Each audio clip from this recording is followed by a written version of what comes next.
La maison, source d'inquiétude pour certains, est sécurisée par des hommes en tenue civile et d'autres en uniforme policière. Le président de la PRODH a révélé à la presse que depuis un bon temps, il avait des informations selon lesquelles cette maison servirait de stock d'armes. Bonima a alors alerté la police nationale du Burundi.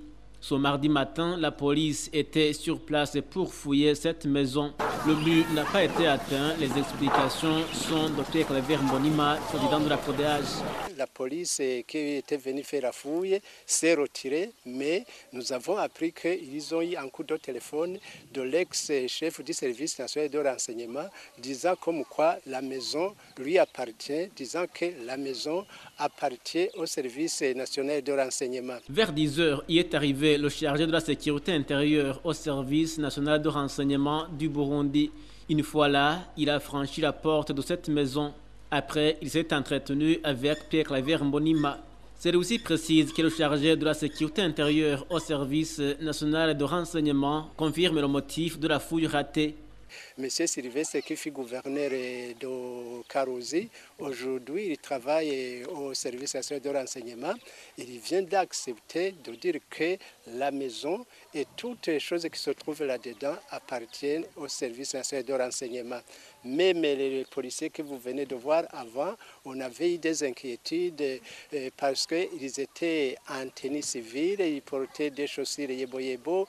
Tu ne pouvais pas distinguer un habitant d'ici avec lui. Pierre Claver Mbonima s'inquiète quant aux contradictions en rapport avec la finalité et le rôle de cette maison et les explications y afférentes par la police nationale du Burundi et le service national de renseignement. Ce qui nous a fort inquiétés, ce sont des conversations différentes qui émanent de différentes autorités.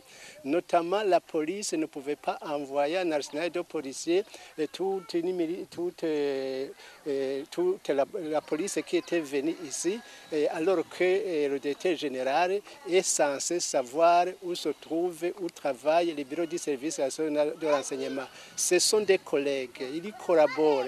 C'est pourquoi nous avons cette inquiétude. Aussi, j'ai appris que le porte-parole du service national de renseignement avait dit qu'ils n'ont pas d'autres bureaux, sauf le bureau de la cathédrale du quartier Neuf. Alors par après, il a dit, nous avons une maison à Buterere, là où on va mettre des projets, mais il n'a pas précisé ces projets.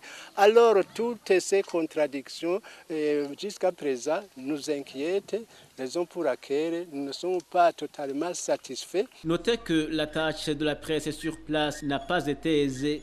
Le chargé de la sécurité intérieure au service national de renseignement les a menacés jusqu'à ôter le journaliste de la radio-télé-renaissance de sa caméra, comportement décrié par plus d'un.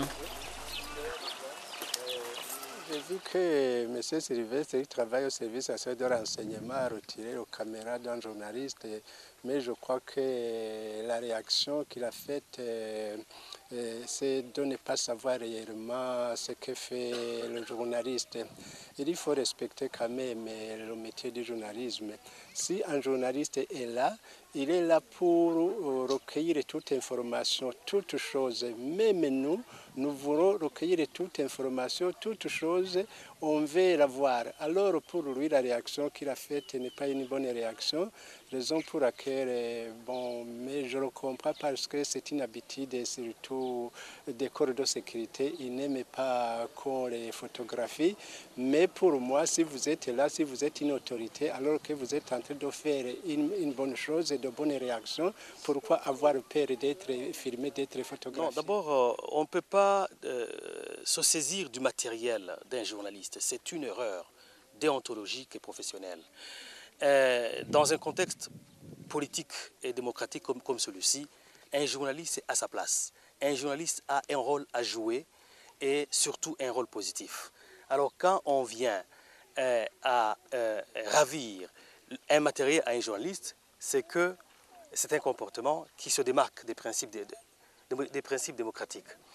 Alors, ça signifie quoi? Ça signifie qu'à un certain moment, l'autorité, le pouvoir peut avoir peur d'une caméra qui vient chercher à mettre au clair certaines situations.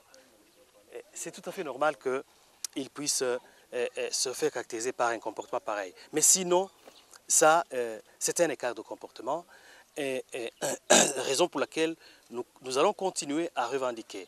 Nous allons continuer à demander que les pouvoirs publics fassent en sorte que le matériel d'un journalisme, les matériels des médias soient toujours préservés, soient toujours mis à l'abri des comportements, des intolérances. Donc pour nous, franchement, c'est un comportement qui n'est plus un comportement à l'époque actuelle.